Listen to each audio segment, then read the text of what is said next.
Haar Blerrie Beerman, episode 14. Dit is nie Rieke se gunsteling restaurant nie. Duidelik is hy self 'n vuurwarm treffer daar. Elzaan het gedog, hulle gaan in die dorp kuier, toe kry ek koers bos toe. Ergens op 'n plot net buite die dorp is daar 'n baie spesiale, eksklusiewe eetplek in 'n groot ou plaashuis. Nie 'n boskroeg nie, 'n gourmet restaurant. Boonop kry Rieke spesiale diens by 'n spesiale tafel, iewers meer privaat, en hy laat Elzaan soos 'n prinses voel. Rieke vra wat Elzaan wil drink, en toe sy sê 'n glasie wyn, bestel hy 'n bottel van die bestes, en besluit om dit saam met haar te geniet.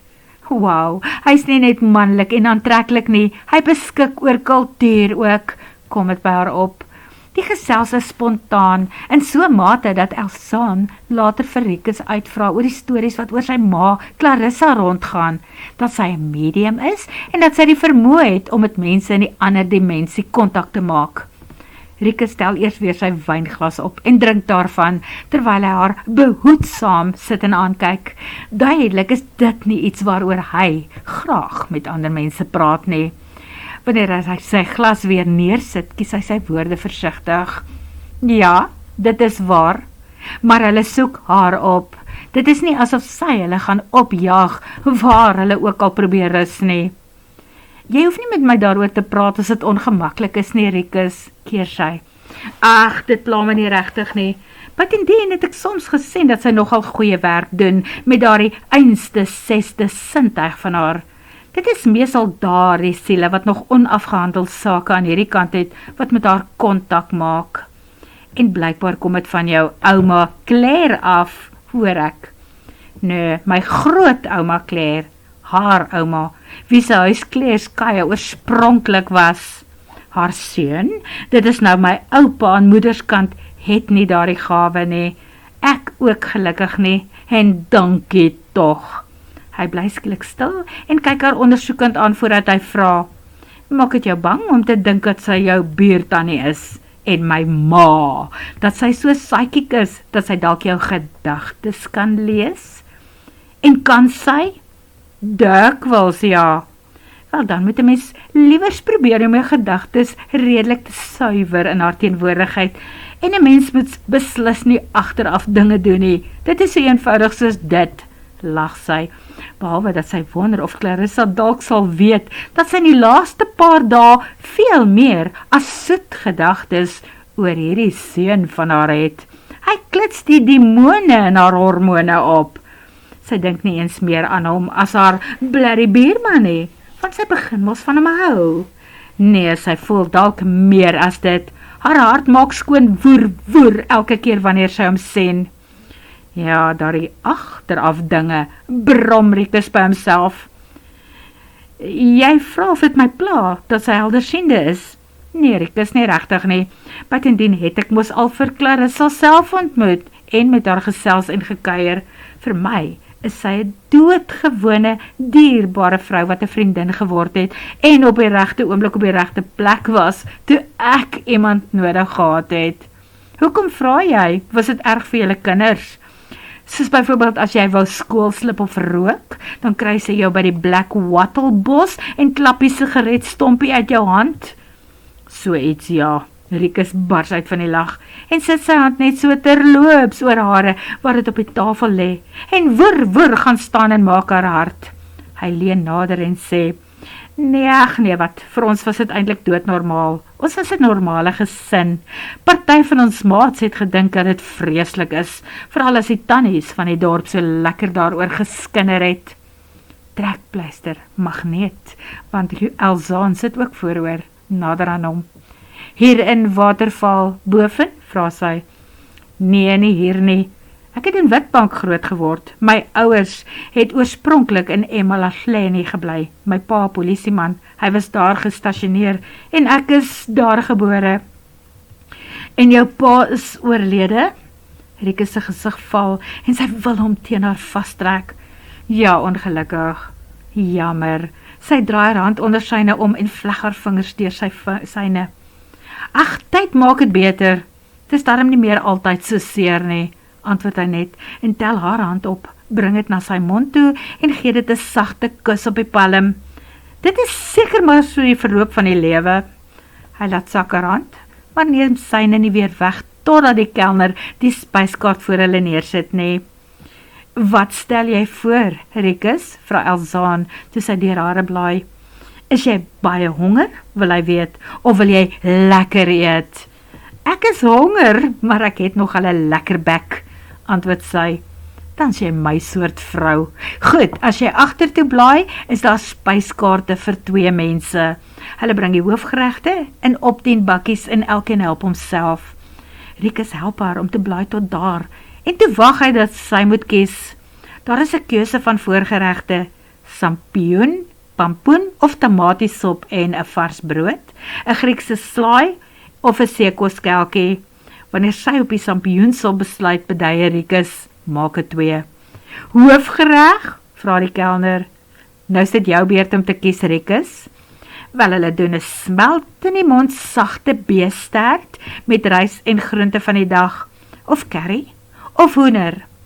Nee, niemand sal ooit in hulle lewe so lekker curry soos jy kan maak nie, prys Elzaan hom. Dan sal dit die beestert wees, verklaar Rikus, en vir nagereg, wat van hulle spesiale botterkluitjies. Wow, dit voel soos huis toe verlang, sug Elzaan. Van huis toe verlang gepraat, jy weet nou alles van my ouers en my sussie wat onlangs 'n baba gehad het. Nou is dit jou beurt om van jou lewe te vertel. Ek is een van 'n tweeling. My broer, wat 5 minute jonger as ek is, sy naam is Benjamin, Benny. En so wens Elzaan dat die aand nooit moet verbygaan nie. Ook nie die soen wat Rikus toe hy sy arms om haar vou om haar 'n goeie nagrus toe te wens nie. Gelukkig aanvaar hy nie haar koffie-uitnodiging nie, want soos wat Elzaan nou voel, sleep sy hom aan die hand agter haar aan na haar dubbelbed in die hoofslaapkamer van die huis toe. Donderdagmiddag stap Rikus met 'n koopkontrak by Elzaan se huis in. Nie die hoogste aanbod wat sy seker in haar lewe vir die huis sal kry nie, maar duidelik 'n welkome een, sien op haar gesig. Hulle gaan sit by haar eetkamertafel, wat nou weer op sy plek staan, daar onder die mooi oop balke wat sy wit laat verf het, waar die geyser mos eens gebars het. En dit lyk besonder mooi. Dit was 'n goeie idee, besluit Rikus. Elzaan haal die kontrak uit die koevert en kyk het vinnig deur. Hy noem net so terloops, ek het toe maar gedink om van Henry de Beer se dienste as prokureur gebruik te maak, aangesien hy mos die een was wat hier was, toe die dinge begin gebeur het. Of sou jy verkies het om jou ouers te vra? Nee, my ouers doen nie aktes nie. Hulle doen meer strafreg. Buitendien het ek hulle nie geken in die koop van hierdie plek nie. So ek gaan hulle ook nie opsaal met die verkoop hiervan nie. Hulle het vir my en Benny kleintyd geleer. Krap julle eie potjies. Dan val iets daarby. Met 'n klein uitsonderingkie so hier en daar, wat nogal impak gemaak het. En daardie uitsonderings was wat? Vra hy. Sy kyk op. Beroepskeuses. Eerste keuse sou ook regtig gewees het. Hulle het gehoop dat ek of Benny sou besluit om by hulle in die firma aan te sluit. Benny het die regte persoonlikheid. Hy sou dit kon doen, maar ek kan nie. Ek is 'n softie. Nee, Elzaan, jy is nie. Ek kan mos sien hoe staan jy jou man hier tussen die bouers en met daardie blikskottel van 'n prokureur. Nee, jy lyk miskien klein. Hy wil sê klein, botteltjies groot gif en sy laat nie met haar mors nie. Behalwe natuurlik deur iemand wat agteraf vuil speel. Hy moet nie weer daaraan dink nie. Hy het gewen en daardie hoofstuk is nou klaar. Elzaan glimlag in sy gesig op en vertel verder. Tweede keuse van beroep moes iets gewees het wat betalend is. 'n Beroep wat in aanvraag is. Ek dink hulle was bang dat een van ons eendag vir hulle 'n las sou wees, op hulle nekke sou lê. Nee man, ouers dink dit nie. Maar jou broer doen nou wat? Benny is 'n rekenmeester en hy doen oukei vir homself. Dit is net ek wat nou so hard oor 'n pothol gevoeter het. Elzaan, moenie, raas Rikus, voordat hy homself kan bedink. Moenie jouself afkraak nie, hierdie is nie jou skuld nie. Vanselfsprekend mag 'n mens soms val, en jy mag kruisplaaiig bereik en van koers verander. Ek het dit ook gedoen. Vir meer as 10 jaar lank het ek vir die Natalse Parkeraad gewerk. En nou is ek 'n gastehuisbestuurdertjie.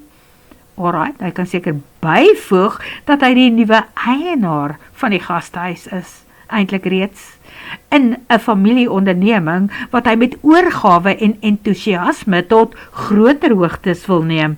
Vandaar die besluit om die Steinhuis by Kleeskaya in te lyf, waarmee hy besig is om homself in 'n vergatlikheid van skuldgevoelens te dompel.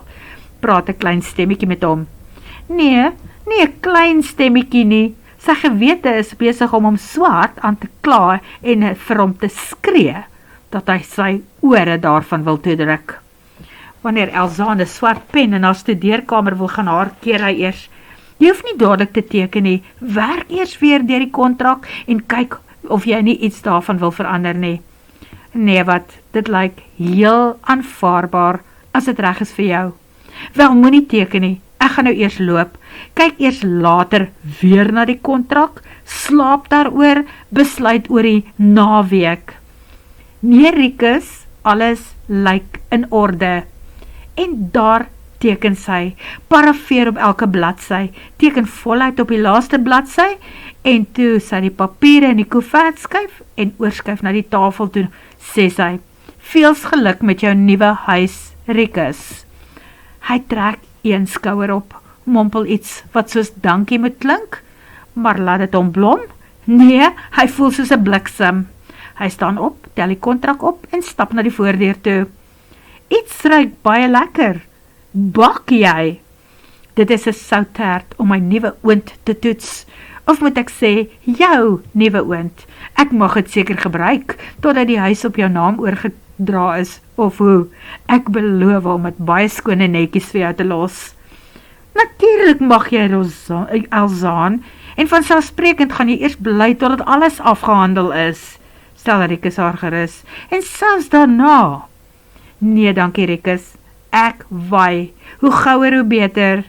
Elzaan bestuie kom by sy kant toe, my tert moet uit die oond kom, bly asseblief vir ete. Hy huiver en sy sê, kom aan, eet vanaand saam met my. Daai is hopeloos te veel vir een persoon, en die tert is altyd op sy lekkerste, wanneer dit net uit die oond kom. En ons het mos nou iets om te vier, jou nuwe huis. Rikus kyk in Elzaan se oë, wanneer hy die hartseer daarin sien, voel hy soos 'n hond. Hy is besig om die oorhand in hierdie skermutseling te kry, en hy voel nie goed daaroor nie.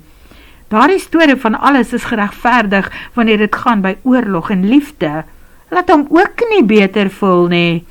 Miskien moet hy eerder loop, want hoe langer hy in haar geselskap gaan wees, hoe slegter gaan hy daaroor voel. En toe sit hy die kontrak op die tafeltjie daar langs haar voordeur neer, en slemter waaragtig agter haar aan kom bys toe. Maak ek vir jou tee of koffie, of wil jy eerder 'n biertjie saam met die kos geniet? Ek het 6 van die biere waarvan jy hou vandag gekoop. Nee, sy moes nie, spesiaal vir hom, dink hy, asof sy gedagtes lees, keer sy, darm nie net, omdat ek gesien dat dit jou handelsnaam is nie. My broer geniet dit ook, en hy kom ons die naweek kuier. Rikus kyk op sy horlosie, dit is 6 uur, beslis sal hy eerder 'n bier as koffie wil drink. Dan eet jy saam? Hy weet hy moet nee sê. Elke tikkie goedheid wat hy uit haar hand ontvang, gaan sy verraad op die ouend net erger maak. Al spat hulle na dese finaal uitmekaar, mag sy nooit uitvind wat regtig hier verkeerd gegaan het nie. Behalwe dat hy met 'n veel groter probleem sit. Hy voel nie net sleg oor wat hy besig is om te doen nie. Hy weet dat as iemand anders haar so probeer bevark het, soos wat hy nou doen, hy die ou so hard gevoeter het, dat die man reg op sy alie op die grond beland het. Iemand soos sy is te kosbaar om seer te maak. Dit slaan hom soos 'n voorhamer tussen die oë, en amper gaan staan sy hart daarvan. Nee man, Dit sal nou die kersie op 'n goud bitterkoek wees. Wie het gesê, hy mag iets soos dit vir haar begin voel? En hy doen. As dit so aangaan, is hy net nou tot oor sy ore in die ding, bo en behalwe die huiskoop, waarvan die koel nou deur die kerk is.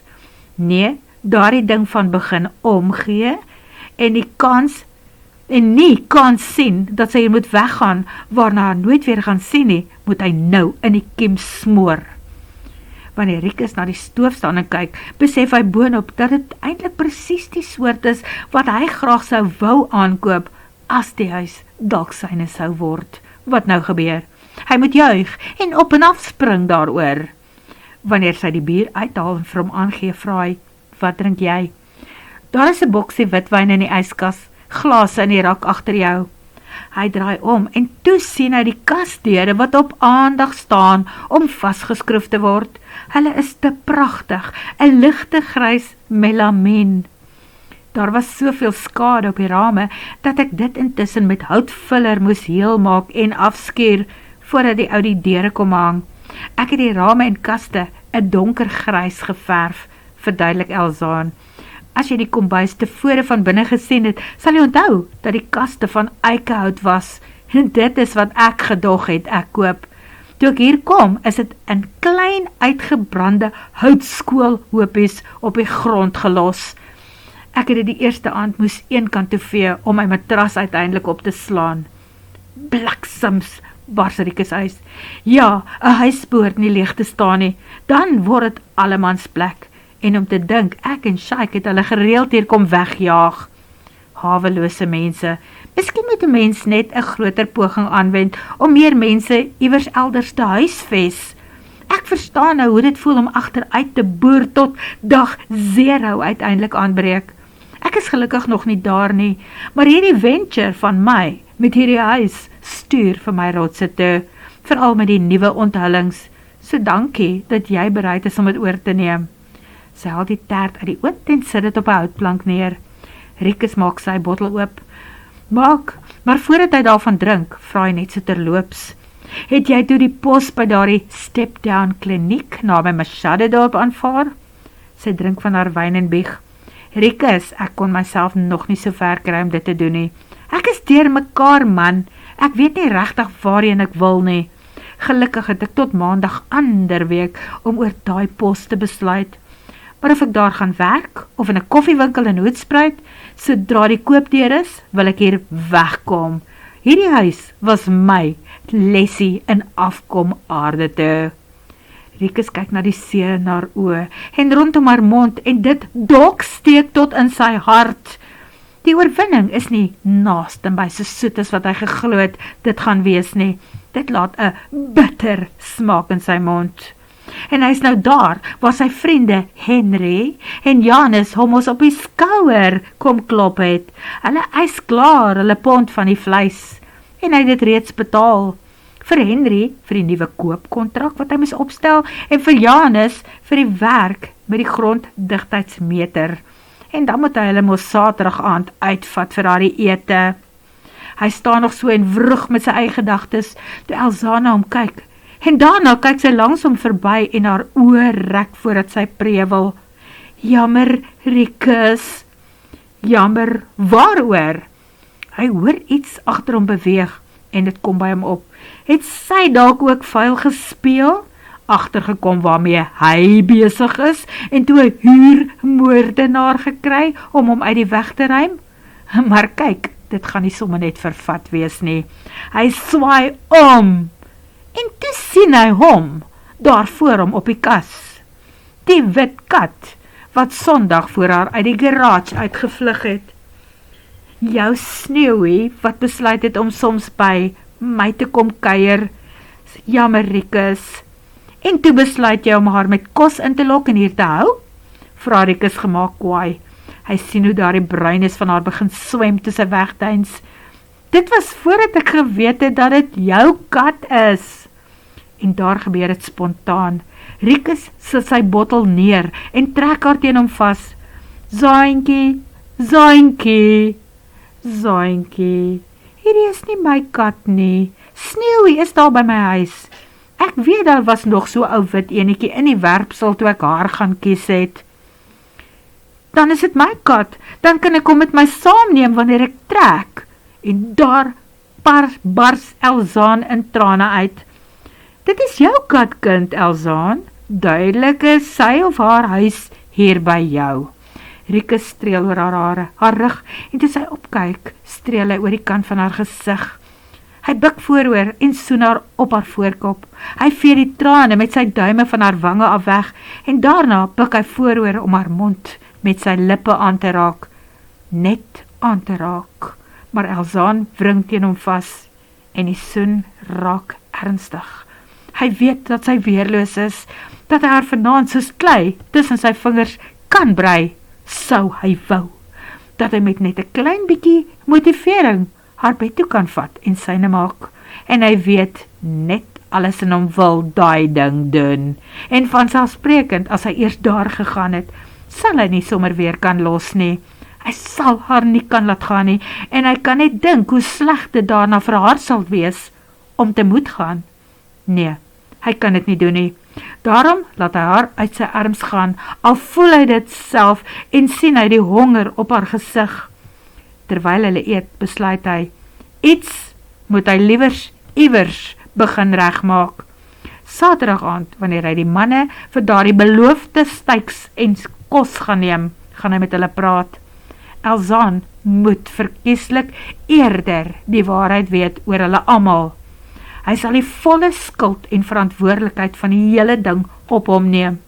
Hy gaan oopkaarte met haar speel, maar eers sal hy hulle moet waarsku. Met 'n pa en ma soos hare aan haar kant, kan sy seker die 7 klere daglig uit hulle almal dagvaar vir pyn en lyding wat sy moes deurmaak. Of, as hy dit reg benader, dan los sy die saak dalk, behalwe dat sy daarna waarskynlik nooit weer met hom sal praat of hom wil sien nie. Wat die hele ding wat hy nou voel, soveel erger sal maak.